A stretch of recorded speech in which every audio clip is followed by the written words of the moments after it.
Dünyanın en değerli madenlerinden birisi olan altın, ülkemizde de güvenli liman olarak tanımlanmaktadır. Eski yıllarda asgari ücretle daha fazla altın alınabilirken, şimdilerde ise bu durumun çok zorlaştığı görülmektedir. İşte Türkiye'de son 20 yılda asgari ücret ve çeyrek altın fiyatları. 1999 yılında ortalama çeyrek altın fiyatı 5 Türk Lirası iken asgari ücret ise 57,62 Türk Lirasıydı. 1999 yılında ortalama bir asgari ücret ile yaklaşık 11,5 tane çeyrek altın alınabiliyordu. 2000 yılında ortalama çeyrek altın fiyatı 9 Türk Lirası, asgari ücret 80,5 Türk Lirası ile yaklaşık 9 tane çeyrek altın alınabiliyordu. 2001 yılında ortalama çeyrek altın fiyatı 10,5 Türk Lirası, asgari ücret 102 Türk Lirası ile yaklaşık 9,5 tane çeyrek altın alınabiliyordu. 2002 yılında ortalama çeyrek altın fiyatı 23,5 Türk Lirası, asgari ücret 163,5 Türk Lirası ile yaklaşık 7 tane çeyrek altın alınabiliyordu. 2003 yılında ortalama çeyrek altın fiyatı 32 Türk Lirası, asgari ücret 226 Türk Lirası ile yaklaşık 7 tane çeyrek altın alınabiliyordu. 2004 yılında ortalama çeyrek altın fiyatı 32 Türk Lirası, asgari ücret 303 Türk Lirası ile yaklaşık 9 tane çeyrek altın alınabiliyordu. 2005 yılında ortalama çeyrek altın fiyatı 33 Türk Lirası, asgari ücret 350 Türk Lirası ile yaklaşık 10,5 tane çeyrek altın alınabiliyordu. 2006 yılında ortalama çeyrek altın fiyatı 38,5 Türk Lirası, asgari ücret 380,5 Türk Lirası ile yaklaşık 9,5 tane çeyrek altın alınabiliyordu. 2007 yılında ortalama çeyrek altın fiyatı 50 Türk Lirası, asgari ücret 403 Türk Lirası ile yaklaşık 8 tane çeyrek altın alınabiliyordu.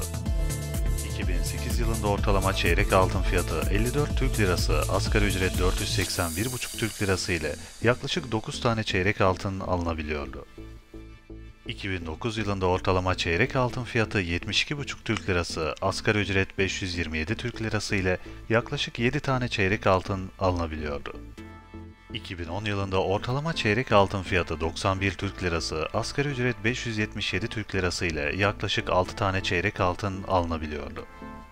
2011 yılında ortalama çeyrek altın fiyatı 118 Türk Lirası, asgari ücret 630 Türk Lirası ile yaklaşık 5 tane çeyrek altın alınabiliyordu.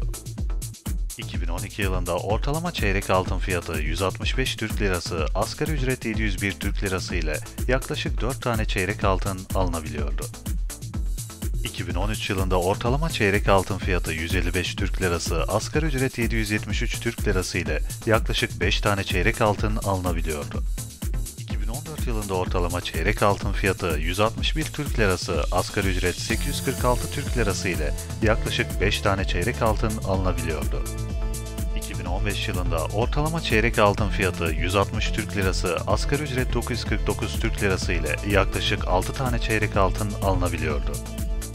2016 yılında ortalama çeyrek altın fiyatı 176,5 Türk Lirası, asgari ücret 1300 Türk Lirası ile yaklaşık 7 tane çeyrek altın alınabiliyordu.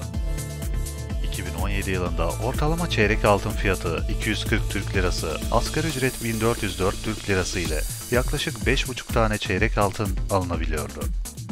2018 yılında ortalama çeyrek altın fiyatı 265 Türk Lirası, asgari ücret 1603 Türk Lirası ile yaklaşık 6 tane çeyrek altın alınabiliyordu. 2019 yılında ortalama çeyrek altın fiyatı 360 Türk Lirası, asgari ücret 2020 Türk Lirası ile yaklaşık 5,5 tane çeyrek altın alınabiliyordu. 2020 yılında ortalama çeyrek altın fiyatı 490 Türk Lirası, asgari ücret 2324 Türk Lirası ile yaklaşık 4,5 tane çeyrek altın alınabiliyordu. 2021 yılında Ocak ayında ortalama çeyrek altın fiyatı 720 Türk Lirası, asgari ücret 2825 Türk Lirası ile yaklaşık 4 tane çeyrek altın alınabiliyordu. 2021 yılı Kasım ayında ortalama 1100 lira seviyelerinde olan çeyrek altından asgari ücret ile yalnızca 2,5 tane alınabiliyor.